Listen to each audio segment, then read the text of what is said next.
오늘 뉴스 보니까 최근 19년 동안 폐업 인원이 가장 적답니다. 개업공개사가. 현재 개업공개사 12만 명이랍니다. 그래서 지금 많이 한 7천 명 정도 늘었다고요. 작년에 비해서 개업공개사 숫자도. 그만큼 한 건만, 뉴스에 그렇게 나오더라고요. 한 건만 하면, 잘하면 1년 연봉 번다 이렇게 돼 있더라고요. 1,000만 원씩 양타 치면 2천만 원이니까 웬만한 사람 연봉을 한 건만 중개해도 벌 수 있다. 그냥 단순 계산하는 거죠. 경비 이런 거 생각도 안 하고. 일반 국민들은 그렇게 생각한다고. 딸랑 계약서 하나 적어주고 1,000만 원, 몇백만 원 번다 이렇게 생각을 하는데 실제 그렇지 않지만 어쨌든 좋은 직업이라는 이야기입니다. 여러분들도 꼭 이제 얼마 안 남았으니까 지금이 굉장히 8월 말 되면 좀 힘든 시기입니다. 이제 또 9월달 되면 달라지긴 하는데 그래도 여러분들은 끝까지 열심히 수업 듣고 최선을 다 하셔야 됩니다. 자, 260페이지 농지법인데 농지법이 많이 바뀌었다고 했죠. 화요일 날. 자, 260페이지 공법에도 두 문제 출제되니까 농지법은 좀 보도록 하겠습니다. 틀린 것은 했는데 일반 농지법 최소한 이게 비닐하우스 작물 재배사는 330제곱미터 이상 되어야 하고요. 우리 책에는 없는데 곤충 사육사는 165제곱미터 이상 돼야 되죠. 일반 농지는 1000제곱미터 이상 되어야 합니다. 그 이유는 이 330제곱미터면 100평인데 100평도 안 되는 땅 농사 지어가지고 먹고 살 수 없기 때문에 투기 목적으로 보고 농지취득자격증명을 발급 안 해준다는 이야기입니다. 330제곱미터 가장 고소득 농작물이 뭐라는 이야기입니까? 곤충 사육사죠. 165제곱미터 50평만 넘으면 되니까 50평 이상만 되면 농지취득자격증명 받을 수 있습니다. 2번이 답입니다. 2번 이게 우리 중개실무회보다 공법시험에 이런 게 출제됐습니다. 2번이 농지취득자격증명은 시, 구, 업 면장이고 군수 X죠. 군수 대신에 업장 면장이 농지취득자격증명 발급해 줍니다. 군에는 업면이 있잖아요. 2번이 틀렸습니다. 자, 그 다음에 주말 체험영농으로 취득을 하는 경우도 농지취득자격증명은 받아야 됩니다. 다만 농업경영계획서 제출은 안 합니다. 농업경영계획서 제출 안 하는 경우는 지금 현재는 2일 이내, 경영계획서 제출하면 현재는 4일 이내 발급해 주죠. 근데 그 숫자가 바뀌었기 때문에 시험에 나올 확률은 좀 희박하다. 4번 통작거리 제한이 없다. 예, 통작거리 제한이 없습니다. 근데 지금 바뀐 법령에 의하면 이제 전부 다 이거 거리가 얼마나 되는지 이런 것도 농지취득자격증명 신청할 때 거주하는 지역하고 얼마나 떨어져 있는지도 적도록 되어 있는데 이번 시험에는 그게 반영이 안 됩니다. 그래서 구체적인 거리 말하지 않겠습니다. 일단은 지금 현재는 통작거리 제한이 없습니다. 서울에 거주하면서 김해평야에 있는 논도 취득할 수 있다는 이야기입니다.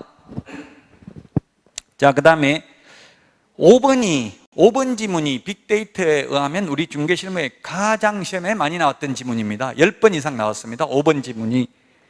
주말 체험영농은 1000제곱미터 미만인데 세대원 전부 합산하는 겁니다.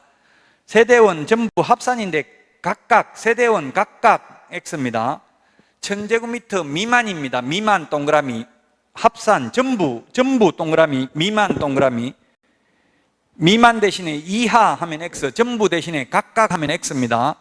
세대원 전부 합산한 면적이 1000제곱미터 미만입니다. 미만. 그러면 부부라도 세대가 분리되어 있으면 따로따로 1000제곱미터 미만 각각 체험할 수 있는 거죠. 세대원이란 주민등록표에 같이 세대원으로 등재되어 있는 사람을 말합니다. 2번이 정답이고요. 261페이지 18번입니다. 틀린 것은 했는데 1번 비농업인이 상속을 받는 경우는 10,000제곱미터.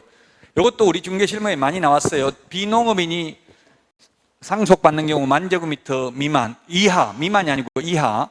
그 다음에 8년 이상 제촌 작용하다가 인용하는 경우에도 10,000제곱미터 이하 소유할 수 있죠. 10,000제곱미터 이하입니다. 이하. 농업인이 상속으로 농지를 취득하는 경우에는 20,000제곱미터 이내라고 했는데 X죠. 농업인은 무한대로 소유할 수 있습니다.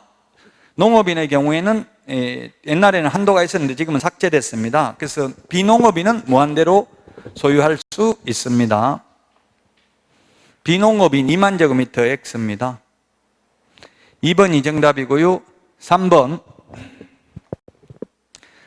이 공법에 판례가 나온다면 2번에 있는 판례, 이게 거의 유일한 판례입니다. 즉 농지 취득 자격증명은 법률행위 효력 요건은 아니고 소유권 이전 등기할 때 첨부해야 되는 서류에 불과하다고요. 따라서 농지 취득 자격증명을 못 받았다고 그 매매 계약이 당연히 무효가 되는 것은 아니다. 이게 판례입니다. 유일한 공법 판례라고 볼 수 있을 겁니다. 자, 그 다음에 농지 전용 협의 3번. 전용 협의 동그라미. 협의를 한 경우 농지 취득 자격증명 안 받아도 됩니다. 그러나 전용 허가, 전용 신고를 한 경우에도 받아야 되죠. 협의라는 것은 국가기관, 공공기관입니다. 협의를 하려면 시구원면장하고. 그는 전용 허가, 전용 신고를 한 경우에도 농지 취득 자격증명 받아야 되지만 전용 협의를 완료한 경우 안 받아도 됩니다. 상속, 농지 취득 자격증명 안 받습니다. 수용, 시효 취득 이런 경우는 농지 취득 자격증명 안 받아도 됩니다. 5번, 도시지역 내의 주거지역, 상업지역, 농지 취득 자격증명 안 받습니다. 그러면 녹지지역은 원칙적으로 도시지역이 주상공록 3개가 있잖아요. 도시지역 안에 주상공록, 주거, 상업, 공업, 녹지지역이 있는데 이건 안 받습니다. 근데 녹지지역은 원칙, 예외가 있는데 원칙은 농지 취득 자격증명 받습니까? 안 받습니까? 원칙. 이게 국토의 계획 및 이용에 관한 법률에서 있습니다. 도시지역에서 적용 배제되는 법률, 도로법 제50조, 고속국도법 제8조, 그리고 농지법 제8조 적용을 배제한다. 다만 도시계획 시설 사업에 직접 필요하지 아니한 경우에는 그러하지 아니하다 이렇게 되어 있습니다. 지금 국토의 계획 및 이용에 관한 법률 법조문 읽었는데 그러면 결국 이거 조금 전에 읽은 걸 보면 녹지지역은 원칙 농지 취득 자격증명 받는다 안 받는다? 원칙 안 받는다. 다만 도시계획 시설 사업에 직접 필요하지 아니한 경우에는 그러하지 않는다. 다만이 예외잖아요. 예외적으로 받는다고요. 녹지지역도 국토의 계획 및 이용에 관한 법률에 보면 도시지역에서 적용 배제되는 법률 있다고요. 그래서 주거, 상업, 공업지역은 안 받고요. 이거는 농사지을 땅이 아니잖아요. 녹지지역도 원칙은 안 받는데 단 도시계획 시설 사업에 직접 필요하지 아니한 경우는 예외적으로 받아야 된다고요. 공법 시험에 나올 수 있습니다. 자, 그 다음에 5번, 해당 관청은 농지 취득 자격증명 신청을 받은 날로부터 4일 이내에 발급해야 된다. 농업경영계획서 제출 안 하는 경우는 2일 이내인데요. 이게 좀 헷갈릴지 모르겠는데 또 이게 나왔기 때문에 바뀐 걸 말씀드리면 바뀐 거는 7일 이내에 발급을 해줘야 되고요. 농업경영계획서 제출 안 하는 건 5일이고요. 그 다음에 농지위원회 심의를 거쳐야 되는 거는 14일 이내에 발급을 해줘야 된다고요. 근데 바뀐 내용이 이번 시험 시행 시기가 9개월 후입니다. 근데 출제인이 혹시 착각하고 출제할까 봐 말씀드릴 거예요. 아마도 이 4일이라는 것도 안 나올 확률이 높아요. 이미 밖에 있다고요. 굳이 4일을 남겨할 필요는 없다고 생각이 됩니다. 자, 18번에 1번이 정답이 되겠습니다.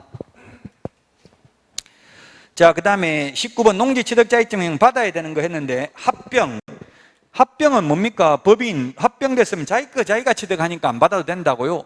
합병. 분할하는 것도 공유농지 분할해서 각자 원래 자기 거 자기가 가지는 거잖아요. 자기 지분을. 그러니까 자기 거 자기가 취득하니까 안 받아도 되고요. 상속 안 받아도 됩니다. 전용 협의 안 받아도 되고 전용 허가, 전용 신고는 받아야 된다 했죠? 수용되는 경우도 안 받아도 되고요. 그러나 미엄, 주말 체험용 농, 학교가 실습용 농지로 취득하는 경우 전용 허가, 전용 신고를 하는 경우에도 농지 취득 자격증명 받아야 됩니다. 단 농업경영계획서 제출만 안 합니다. 19번에 1번이 답입니다. 그래서 자, 20번입니다. 20번. 이게 공법에 두 문제 나오는데 공법이 맨 뒤에 있으니까 거의 농지법을 할 시간이 없잖아요. 그래서 제가 지금 다 웬만하면 풀어본다고요. 공법이 워낙 분량이 많아서 할 시간이 없으니까. 20번 틀린 것은 했는데 농지 임대가 예외적으로 허용되어 농업 경영을 하려는 자에게 임대하는 경우 그 임대차 계약은 서명 계약을 원칙으로 한다. 예, 서명 계약 밑줄 치십시오. 이게 시험에 2번 출제를 했습니다. 중개 실무에도.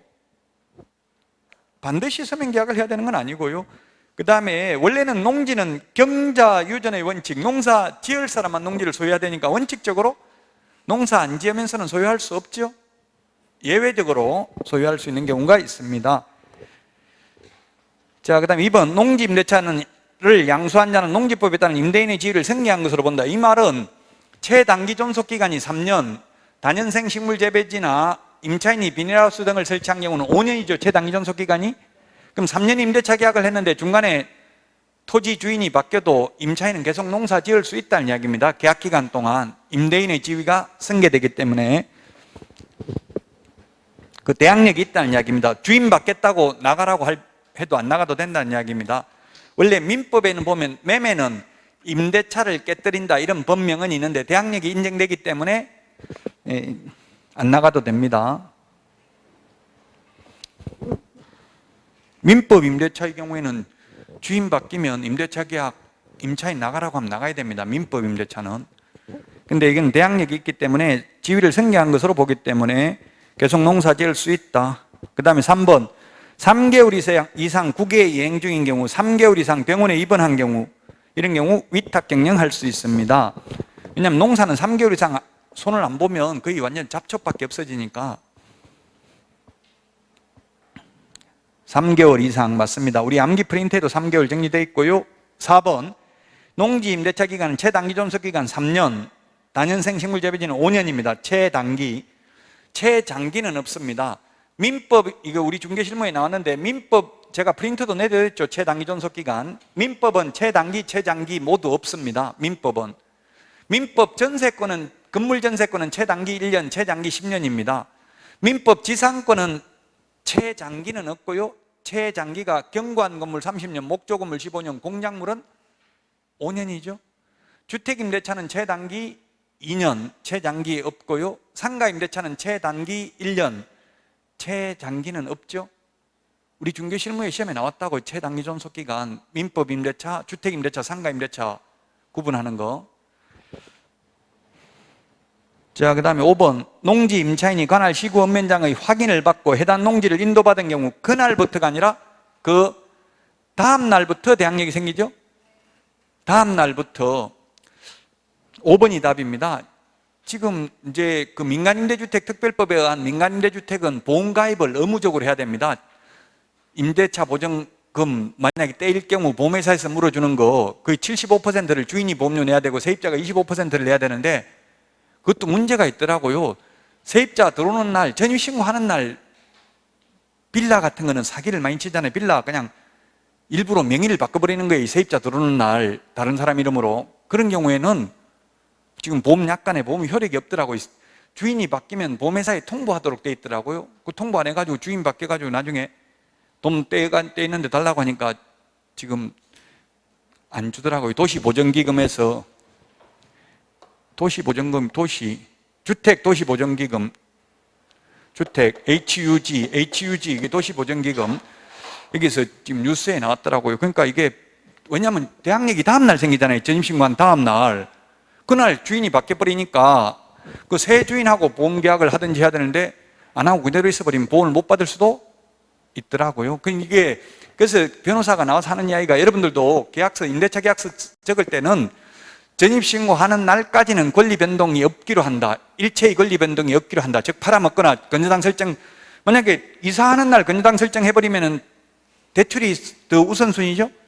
건저당은 당일날 효력이 발생하고 대항력은 그 다음날이니까 전입신고하는 날 은행에 주인이 돈 대출해 먹어버리면 나중에 경매 넘어가면 세입자 돈 떼인다고요. 그래서 특약으로 그런 걸 꼭 적는 게 좋아요. 전입신고하는 날까지, 즉 잔금 치르는 날까지는 일체의 권리 변동이 없기로 한다. 그렇게 특이하게 적어놓고 했으면 잘못하면 사기죄나 이런 게 될 수도 있다고. 김항행이 속였잖아요. 처음부터 안 하기로 해놓고 알고도 했으면 사기죄 등이 형사처벌 받을 수도 있어요. 그러니까 그런 걸 특약을 적는 게 좋아요. 전입신고하는 날까지는 일체 권리 변동이 없기로 한다. 왜냐하면 대항력은 다음날 생기고 저당권, 건저당권은 당일날 효력이 생기기 때문에 생기는 문제들이 많이 있다고요. 5번이 정답이 되겠습니다.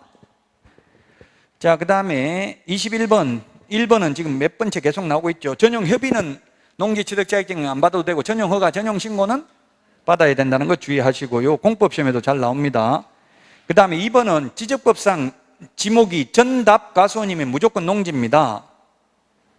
그 다음에 전답가수원이 아니라도 3년 이상 실제 농지로 사용하면 무조건 농지에 해당되죠. 그 중개실무상 이게 문제가 되는 게 됩니다. 지목이 집터인데 이 집터에 집이 무너지고 여기다가 3년 동안 배추를 심어놨으면 이거는 농지입니다. 농지. 그래서 여기에 농지에다가 다시 집을 지으려고 하면 농지 보전부담금을 내야 된다고요. 공시지가 30% 돈을 더 내야 돼요. 그러니까 특약으로 이런 거는 적어 놓는 게 좋아요. 농지법 제2조 용어 정의를 적어 놓는 게 좋다고요. 그리고 주인한테 빨리 배추 뽑아내고 배추 안 심었다고 해야 됩니다. 잘못하면 나중에 돈을 내야 될 수도 있습니다. 이렇게 설명을 하는 게 좋아요. 3년 미만은 농지 아닙니다. 3년 이상 실제 농사를 지으면 무조건 농지라고요. 지목과 상관없이. 지목이 전답가수원은 무조건 농지고요. 목장용지는 아니죠. 전답가수원이, 지목이 전답가수원이면 무조건 농지다. 농사를 안 지어도. 농지면은 집을 마음대로 지을 수 없다고요. 비농업인 경우는 이런 걸 사면 매수인이 집 지을 수 없죠. 전용 허가 이런 걸 받아야 된다고요. 그러니까 빨리 배추 뽑아내고 농사 안 지었다고 적발 안 됐다면 하는 게 좋겠죠. 3번이 정답입니다. 2개월이 아니고 3개월 이상 국외 여행 중이거나 3개월 이상 병원에 입원한 경우죠. 위탁 경영할 수 있습니다. 3번이 정답이고요. 4번이 가장 시험에 많이 나왔다고 했죠. 앞에도 했습니다. 1000제곱미터 미만, 세대원 전부 합산 미만입니다. 그 다음에 5번 1000제곱미터 이상 농지에서 1년 중 90일 이상 농업에 종사하는 자는 농업인이다. 농업인이 우리 중개실무에는 거의 안 나오고 공법의 용어 정의에 나올 수 있는데 왜 농업인이 중요하냐면은 농업인의 경우 농가주택은 농업진흥지역, 진흥구역 안에서도 집을 지을 수 있습니다. 근데 비농업인은 못 짓는다고요. 농지 전용 허가나 이런 걸 받아야 된다고요. 그래서 농업이 인정되면 굉장히 혜택이 많아요. 또 정부에서 각종 혜택을 주죠. 농어촌 특별세 받아가지고 그거 다 농업인들한테 준다고요. 뭐 작물재배사, 잠실재배사 이런 거 축사 같은 거 지으면 국가에서 100%에서 최소한 50% 이상 보조해 주더라고요. 만약에 여러분들이 기농하자, 기촌하자 이런 말 하면 어떻게 하는 게 좋겠어요? 배우자한테 너 혼자 가서 농업인 인정받으면 그때 따라갈게 해놓고 안 가면 돼요. 21번에 3번이 정답이 되겠습니다. 22번 틀린 것은 했는데 1번 허가구역 안에 있는 농지입니다. 허가 대상 농지를 매매로 취득하는 경우 토지거래 허가받으면 금인받은 것으로 봅니다. 토지거래 허가받으면 농지취득자격증명도 받은 것으로 봅니다. 2번에 3번 농지를 경매로 취득하는 경우에는 허가 안 받아도 됩니다. 허가는 안 받아도 되니까 농지취득자격증명은 받아야 됩니다. 허가 안 받아도 되는 게 수십 개가 돼서 다 암기하기는 어렵습니다. 부동산 거래 신고 등에 관한 법률에 나오는데요. 근데 민사집행법에 의한 경매, 압류부동산 공매, 그 다음에 비업무용 부동산 공매는 3회 이상 유찰된 경우, 수용되는 경우, 이런 경우는 토지거래 허가 안 받습니다. 허가는 안 받는 대신에 경매라도 농지취득자격증명은 받아야 됩니다. 그 다음에 4번 토지거래 허가받으면 부동산거래 신고 안 해도 된다 이런 말은 없죠. 토지거래 허가받아도 부동산거래 신고는 해야 됩니다. 부동산거래 신고가 어제되는 건 없습니다. 토지거래 허가받아도 농지취득자격증명 받아도 부동산거래 신고는 해야 된다고요. 4번이 틀린 정답입니다. 5번 허가 대상 농지를 무상 증여로 취득하는 경우 허가받지 않아도 되지만 농지취득자격증명 받아야 된다. 예, 그렇습니다. 토지거래 허가는 소유권, 지상권에 관한 유상 계약이나 예약의 경우 허가받습니다. 가등기도 허가받습니다. 지상권도 유상이면 허가받아야 됩니다. 그러나 무상계약은 허가 안 받는 대신에 농지취득자격증명은 받아야 됩니다. 증여계약도 농지취득자격증명은 받아야 됩니다. 4번이 정답이 되겠습니다. 23번 이제 농지 취득자격증명 한 문제 더, 공법에 두 문제 나오기 때문에 지금 물어보고 있어요. 23번 옳은 것은 했는데, 농업경영이란 농업인이나 농업법인이 타인의 계산이 아니라 자기의 계산과 책임으로 농업을 영위하는 것을 농업경영이라고 합니다. 그럼 주말 체험을 목적으로 취득했다면 농업경영 해야 됩니까? 안 해도 됩니까? 농업경영은 안 해도 돼요. 체험만 하면 돼요. 농업경영을 하는 건 아니라고요. 2번은 5년 이상, 그래서 1번은 틀렸습니다. 타인이 아니고 자기의 계산이고요. 2번은 5년 이상이 아니라 8년 이상 제촌 작용하다가 인용한 경우에 만제곱미터까지 소유할 수 있습니다. 5년은 어디에 있습니까? 60세 이상으로서 5년 이상 농사 짓다가, 농사를 지었던 사람은 위탁경영이나 임대차를 할 수 있습니다. 옛날에는 60세 이상으로서 5년 이상 농사 짓다가 더 이상 농업경영에 종사하지 않는 경우에만 위탁경영이 가능했는데, 지금은 농사 지으면서도 위탁경영 임대차 가능합니다. 60세 이상 5년 이상 농사 지었던 사람은, 그게 5년이라는 말이 있고요. 지금 여기서는 8년입니다. 8년 이상 제촌 작용하다 도시로 이동하는 경우에는 만제곱미터까지 소유할 수 있습니다.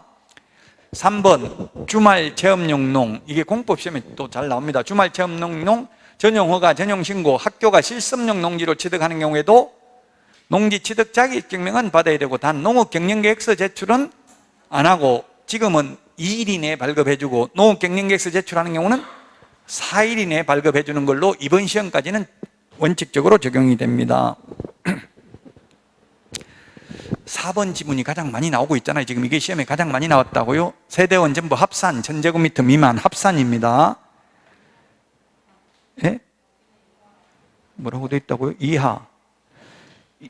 1000제곱미터 이하라고 해서 그래서 틀렸다고요. 틀린, 지금 맞는 거 그러니까 미만인데 이하라고 해서 틀렸다고요. 1000제곱미터 미만, 세대원 전부 합산 해야 됩니다. 이하가 아니라 미만, 전부 합산한다. 각각이 아니고 1000제곱미터 여기는 미만이고요. 일반 농지는 1000제곱미터 이상이 되어야 농지 취득자격증을 발급받을 수 있죠. 이상. 비닐하우스는 330제곱미터 이상, 그 다음에 곤충사육사는 165제곱미터 이상 되어야 농지 취득자격증을 받을 수 있다고요. 그 면적도 안 된다면 투기 목적으로 보고 농사 지을 의사가 없다고 보고 농지 취득자격증을 발급 안 해준다고요. 5번 농지 임대차 기간 최단기 존속 기간 3년입니다. 단연생 식물 재배지는 5년 이상입니다. 5번이 정답입니다. 자, 이번에 그 농지법 바뀐 거, 이번 시험 범위에 들어가는 것만 좀 말씀드리면, 아까도 말씀드렸지만 농업진흥지역 내의 농지는 주말 체험용 농 목적으로 취득할 수 없습니다. 농업진흥지역 내에는. 옛날로 말하면 절대농지죠. 상대농지만 가능하고요. 그 다음에 농지 불법 매매, 불법 임대차 중개를 하거나 강고를 하면 3년 이하의 징역이나 3천만 원 이하의 벌금입니다. 불법임을 알고도 저 LH 시형 광명 때문에 그렇습니다. 개업공개사가 이거 만약에 의뢰인이 불법 아니냐 물어보면 몰래 해가지고 하면 괜찮다 이런 식으로 해가지고 중개하면 3년 이하의 징역이나 3천만 원 이하의 벌금이다. 그 다음에 거짓 부정한 방법으로 농지 취득 자격증명을 받아 농지를 소유하는 것으로 시장군수구청장이 인정한 때는 6월 이내에 처분을 명할 수 있다. 일반 농지의 경우 농사 안 지면 처분 의무기간 1년 주잖아요. 1년 주고 나서 처분 명령을 하는데, 이거는 곧바로 처분 명령을 할 수 있다. 그 시형 광명 이런 데는 이미 1년 6개월까지 처분 안 하면 수용 보상금을 받아버릴 수도 있잖아요. 지금 시형 광명은 그래서 신도시 개발이 앞으로 10년 후나 완성될 가능성이 있어요. 이것 때문에 불법으로 지금 농지 취득하는 거 이거 정리하고 신도시 개발을 해야 되잖아요. 그래서 지금 예정된 게 나온 거 보면 앞으로 10년이 넘게 걸리는 걸로 되어 있더라고요. 그래서 이제 바로 6개월 이내에 처분을 명할 수 있다. 이거는 바로 지금부터 적용되는 겁니다, 이거. 자, 그 다음에 농지 소유 제한이나 농지 소유 상한을 위반하여 소유 상한, 비농업인 상속받는 경우 만제곱미터 이런 거죠. 이런 상한을 위반하여 농지를 소유할 목적으로 거짓이나 부정한 방법으로 농지 취득자격증을 발급받은 자는 5년 이하의 징역이나, 옛날에는 5천만 원 이하였는데 지금은 개별 공시지가에 따른 토지가액에 해당하는 금액을 벌금에 처합니다. 그럼 뭡니까? 지금 LH 직원이 불법으로 취득했으면 농지 가격을 전부 다 벌금으로 때려가지고 다 회수할 수 있다는 이야기예요. 5천만 원 이하보다는 농지 가격, 개별 공시지가에 따른 토지가의 금액 이하니까 농지 가격 다 뺏길 수도 있는 거죠. 이제 벌금으로. 이렇게 바꿨습니다, 이번에. 그 다음에 불법으로 농지 소유를 위탁 경영한 자는 2천만 원 이하의 벌금에 처한다. 이런 게 생겼습니다. 농지를 불법으로 위탁 경영한 자는 아까 3개월 이상 국외 여행 중이거나 이렇게 해야 되잖아요. 근데 LH 직원이 사가지고 농사 안 짓고 다른 사람한테 위탁 경영하면 불법을 한 거잖아요. 해외 여행 간 것도 아니고 이런데, 그러면 2천만 원 이하의 벌금입니다. 그리고 이제 가장 중요한 게, 시장군수구청장은 처분명령을 받은 후 정당한 사유 없이 6개월 이내에 그 처분명령을 이행하지 아니한 자에 대해서는 농지 가격의, 옛날에는 농지의 토지가격의 100분의 20에 해당하는 금액의 이행강제금을 부과했는데 지금은 100분의 25고요. 그리고 지금은 어떻게 했냐면 감정가격 또는 개별공시지가가 없는 경우에는 표준지 공시지가 중 높은 가액입니다. 높은 가액. 감정가격은 시세죠. 감정가격, 개별공시지가 없으면 공시지가, 개별공시지가 없는 경우는 거의 본 적은 없는데요. 개별공시지가가 만약 없으면 표준지 공시지가, 이 세 개 중에서 가장 높은, 개별공시지가 있으면 개별공시지가 중에서 높은 가액의 100분의 25에 해당하는 이행강제금을 매년 1년에 한 번씩 부과합니다. 그럼 4년만 부과돼 버리면 농지 가격 다 뺏기는 거죠, 이행강제금으로. 지금 이게 시흥광명 LH 직원 투기 때문에 이렇게 바뀌었다고요. 이번 화요일 날 바뀐 내용입니다. 8월 18일이 문제죠. 화요일 맞아요? 어제예요? 어제부터 시행됐네. 어제 8월 18일부터. 어제부터 지금 시행된 거 지금 말씀드린 내용이라고요. 자, 그 농지법 개정된 거 시험에 나올 가능성을 배제할 수 없으니까 좀 꼭 기억하시고요. 자, 그 다음에 265페이지 셀링 포인트, 이런 거는 시험에 거의 최근 15년간 출제되지 않았습니다. 셀링 포인트라는 것은 판매 소구점이라고 일본 학자들이 번역을 했는데요. 그냥 우리는 영어 그대로 그냥 셀링 포인트는 뭐냐면 상품이 지니는 여러 특징 중에서 구매자, 매수인에게 만족을 줄 수 있는 특징을 셀링 포인트라고 합니다. 그럼 셀링 포인트는 매수자, 구매자의 욕구가 다양하기 때문에 셀링 포인트도 다양하다. 자, 1번은 맞고요. 그래서 2번, 이 셀링 포인트는 절대적인 게 아니고 상대성이 있을 수 있다. 예를 들면 초등학교가 바로 옆에 있으면 좋아요, 안 좋아요? 뭐 요즘 초품화 이런 말 있더라고. 초품화, 불이나 이런 말을 많이 하던데, 이 초품화, 초등학교를 품은 아파트, 불이나는 부동산 불이니아가 아니고 부동산 어린이, 부동산 초보를 불이니 이렇게 하더라고요. 주린이 하면 주식 초보를 말하죠. 주린이. 어쨌든 초등학교가 있는 게 젊은 사람은 좋을 수 있겠죠. 그래서 나이 많은 사람은 또 싫을 수도 있어요. 시끄럽고 애들 있으면 시끄럽다고. 그러니까 절대적이진 않다고요. 항상 모든 게 상대성이 있을 수 있다고요. 뭐 이마트 트레이더스가 바로 옆에 있으면 좋아요, 안 좋아요? 저는 싫어요. 좋다는 사람도 있지만 자기 집에 들어갈 때도 막 차가 토요일, 일요일 되면 밀려가지고 들어가지도 못해요. 북한산 밑에 있는 사람들도 토요일, 일요일 되면 자기 집에도 못 가는데 산에 간 사람이 전부 아파트에 다 차 대고 올라가고 없고 이래가지고 절대적이진 않다는 이야기예요. 결론은 산 가까이 있으면 좋을 수도 있고 싫다는 사람도 있고, 지하철역 근처에 있으면 좋아요, 안 좋아요? 역세권 바로 옆에 있으면, 초역세권 안 좋을 수도 있어요. 진짜 비싼 집은 역 가까이 없어요. 대중교통 탈 사람은 좋은데 아주 돈 많은 사람, 50억 이상 재산 되는 사람은 싫어한다고. 역 가까이 있으면 사람들만 붐비고. 결론은 절대적이지 않고 상대성이 있을 수 있다. 4번, 부동산 가격 및 임료 수준의 적정성 등은 기술적인 측면 셀링 포인트가 아니라 가격이니까 경제적 측면입니다. 밑에 그 해설에 나와 있는데 법률적, 경제적, 기술적 측면의 셀링 포인트가 있다. 새 아파트여서 비싸다. 이거는 기술적 측면의 셀링 포인트죠. 새로운 공법으로 새로운 자재로 지었기 때문에 새 아파트가 보통 더 비싸죠. 이건 기술적 측면의 셀링 포인트입니다. 법률적 측면은 뭐 공법상 규제 완화 이런 게 소유권의 진정성 이런 게 법률적 측면의 셀링 포인트입니다. 예를 들면 왜 이렇게 전세가 2억이고 하나는 1억 9천이고 차이가 납니까? 1억 9천짜리 없습니까? 물으면 예 있는데 1억 9천짜리 그거는 은행 융자가 많이 돼 있어서 경매 넘어가면 뗄까 봐 말씀 안 드렸는데 그거라도 해드릴까요? 이렇게 묻는 게 법률적 측면의 셀링 포인트라고요. 3번이 정답이 되겠고요. 4번 과도한 셀링 포인트는 의뢰인이 매수 의사를 결정하는 데 작용할 수 있는 셀링 포인트 제시 효과를 떨어뜨릴 수 있다.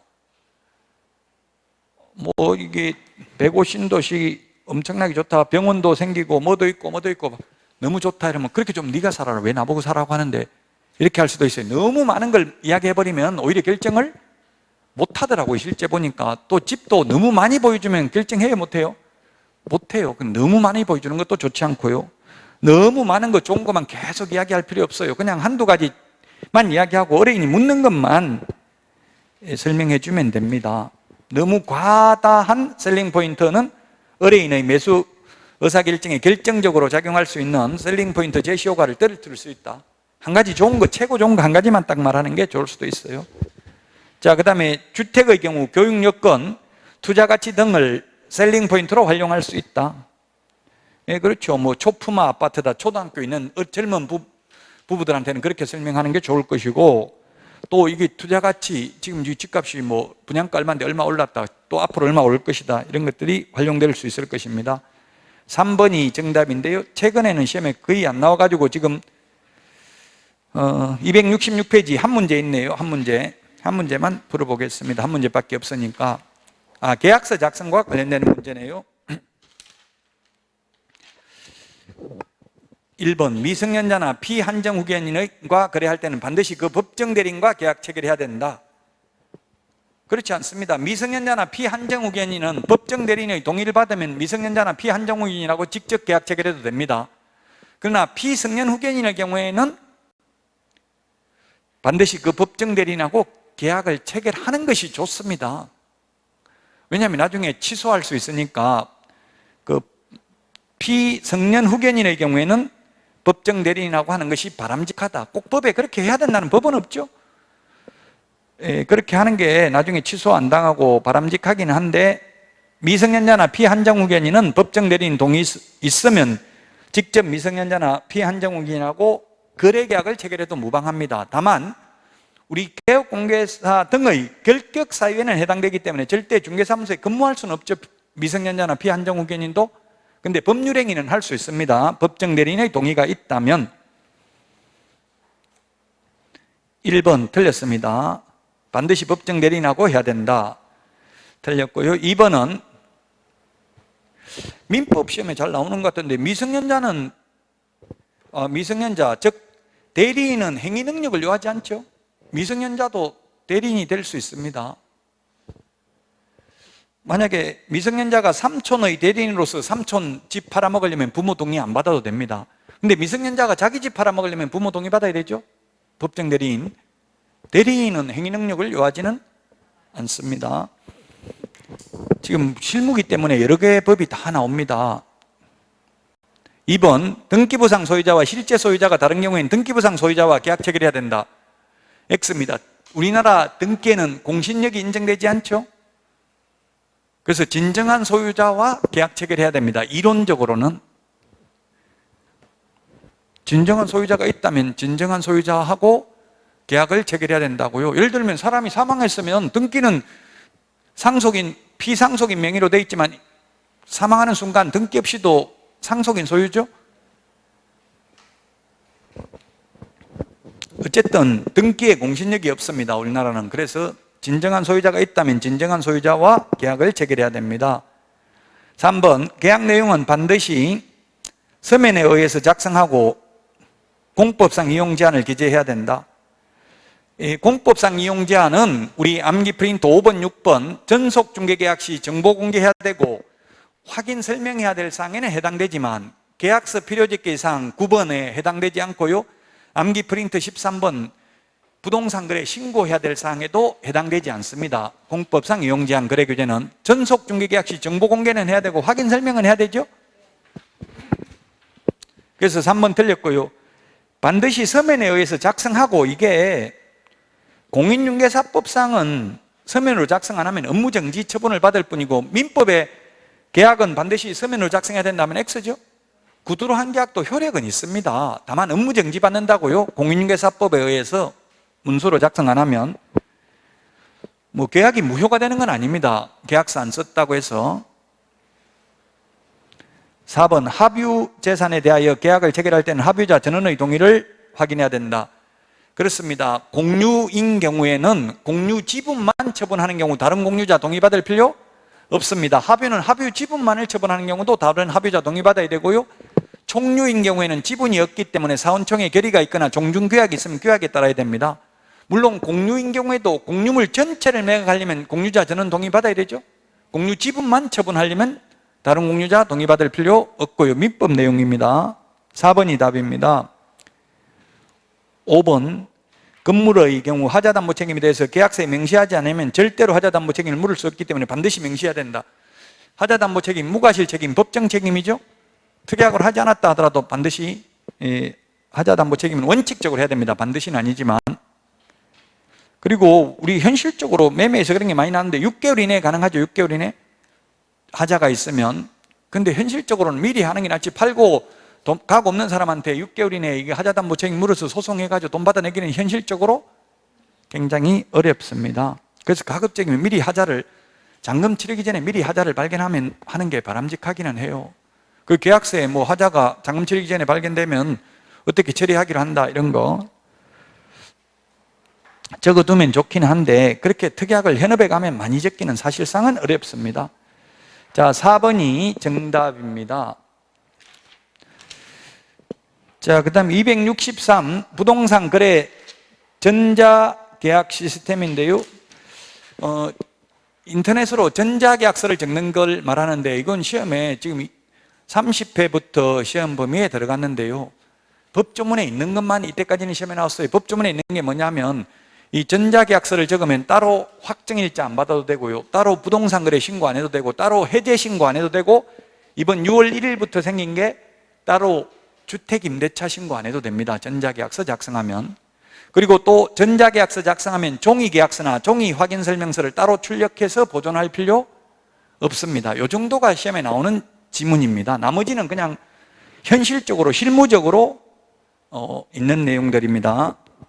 자, 267페이지 문제 보겠습니다.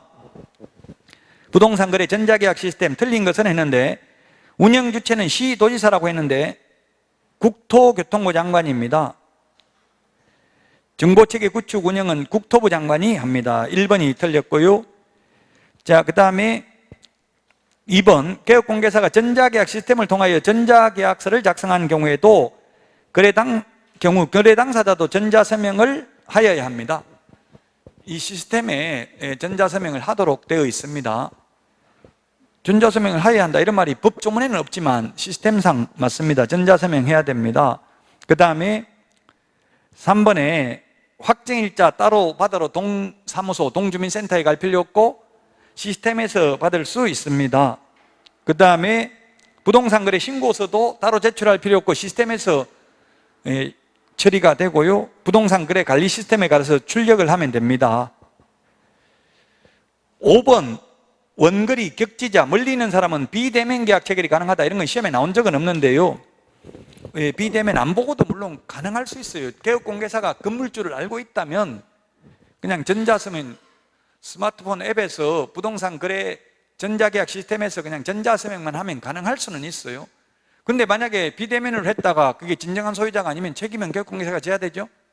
그 개업공개사가 건물주를 확실하게 알고 있으면, 법조문에는 없는 내용입니다. 그래서 5번 같은 게 아직 시험에 나온 적은 없다고요. 근데 현실적으로 해도 됩니다. 나중에 본인 아니면 개업공개사가 책임질 자신이 있으면 안 보고 해도 됩니다. 전자서명만 하면 되니까. 답은 1번이 되겠습니다. 자, 그 다음에 2번, 3번 몇 문제 없으니까 다 풀어보겠습니다. 다른 출판사 책에는 막 엄청나게 또 전자계약서 많이 적어놓기는 했더라고요. 시험에 나올 거는 딱 아까 말씀드린 거 법조문에 있는 것만 시험에 나올 가능성이 있습니다. 2번, 매매계약의 경우 따로 부동산 거래 신고할 필요 없고, 임대차는 확정일자 따로 받을 필요 없고, 또 임대차 신고도 따로 할 필요 없다고 했죠? 주택 임대차 신고도. 그 다음에 전자계약서를 작성함으로써 서명계약서의 위조, 변조 위험성을 방지할 수 있다. 왜? 국가에서 운영하는 거니까 위변조를 방지할 수 있습니다. 위변조를 방지하려고 시험에는 나올 확률은 희박한데, 제가 전자계약서를 임대차 계약서, 매매계약서 다 적어봤는데 시점 확인필이라는 도장이 있어요. 시점 확인필 이렇게 되어 있더라고. 이걸 타임스탬프라고 하는데요, 전자서명이 끝나고 나면 여기에 노란 물음표처럼 이런 게 하나 생기고요, 전자서명까지 완료하면 계약 성립됐다는 이야기예요. 그리고 임대차 계약인 경우 확정일자가 부여되면 시점 확인필, 이게 두 번째 노란 스탬프 도장이 찍히더라고요. 매매면 부동산 거래 신고가 수리되면 여기에 시점 확인필 2가 찍힙니다. 타임 스탬프가. 그래서 언제 계약됐는지 그 날짜 위변조 불가능하다고. 전자계약서는. 우리 일반 종이계약서는 나중에 둘이 합의해가지고 그냥 새로 찢어버리고 새로 적어버리면 언제 적었는지 알 수가 없죠. 이거는 시점 확인필, 즉 타임 스탬프가 찍히기 때문에 위변조 불가능입니다. 자, 그 다음에 4번, 매매계약, 저당권, 전세권, 임대차 등 모두 전자계약으로 체결할 수 있다 했는데, 이게 법조문에는 없는데 지금 매매하고 임대차만 전자계약이 가능하더라고요. 저당권, 전세권 이런 거는 없습니다. 그래서 4번이 정답입니다. 아직 시험에 나온 적은 없고요, 그냥 실제 운영되고 있는 걸 말하는 거고요. 5번, 서면 보관의 번거로움이 없어진다. 따로 종이계약서 출력해서 보관할 필요 없다고요. 이 부동산 거래 전자계약 시스템이라는 홈페이지에 들어가서 보면은 장점을 3가지를 적어놨습니다. 편리하고 안전하고 경제적이다. 편리한 거는 뭐가 편리하냐면 종이계약서 없어도 되고 도장 없어도 됩니다. 그래서 편리합니다. 안전한 거는 이 국가에서 인정하고 있는 공인전자문서센터에 보관되기 때문에 안전하다. 위변조 불가능하다. 경제적인 거는 뭐냐면 법조문에는 없는데, 경제적인 거는 매수인은 그 법무법인하고 제휴가 돼 있어서 등기, 신청, 대행 보수를 30% 할인해 줍니다. 아마 시험에 30% 할인한다, 20% 할인한다 그런 것까지 암기할 필요는 없겠죠. 법조문에 있는 게 아니라 지금 현실적으로 그렇게 운영하고 있다고요. 그래서 경비를 줄일 수 있고, 또 대출금리도 0.2% 정도 할인됩니다. 근데 그 밑에 적어놨습니다. 대출금리 등은 수시로 변동될 수 있으므로 사전에 해당 은행과 협의하시기 바랍니다. 이렇게 돼 있다고. 꼭 무조건 0.2%가 아니라 어쨌든 대출금리도 할인해주고 등기, 신청, 대행, 보수도 할인해주니까 경제적입니다.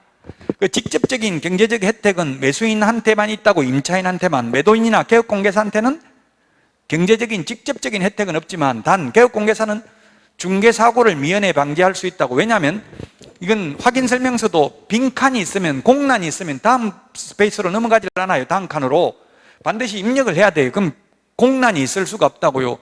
우리 확인설명서 여러분들 빈칸 나누면 그 자체가 확인설명서 작성 위반입니다. 반드시 공란이 있으면 해당 사항 없음, 공란 이런 거라도 적어 넣어야 돼요. 뭐 예를 들면 도로에 몇 미터 도로에 접혀져 있는데 아예 안 접혀져 있을 수도 있잖아요. 맹지 같으면. 그럼 맹지, 해당 사항 없음, 도로에 접혀져 있지 않음 이런 걸 적어 넣어야 된다고요. 그래서 부실하게 확인 설명을 하지 않을 수가 있다는 이야기입니다. 전자계약서 적으면 무조건 빈칸 다 채워야 되니까.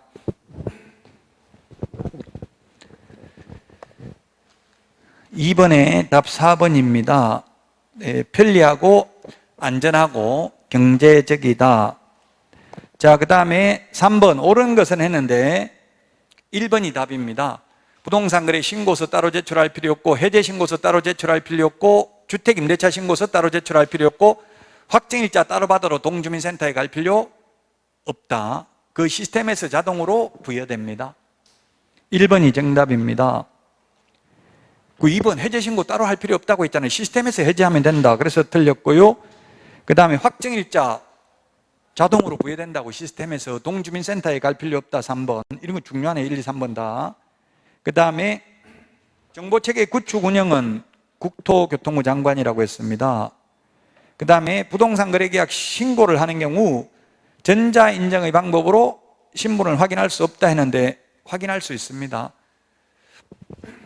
개업공개사라고 하면, 개업공개사들은 공동인증서, 옛날 공인인증서가 지금 공동인증서로 바뀌었죠. 공동인증서인데 은행 법용 가지고는 안 되고요, 사업자 법용이나 특수목적용 공동인증서를 발급받아야 돼요. 개업공개사의 경우 그 인터넷으로 본인 인증을 하면 됩니다.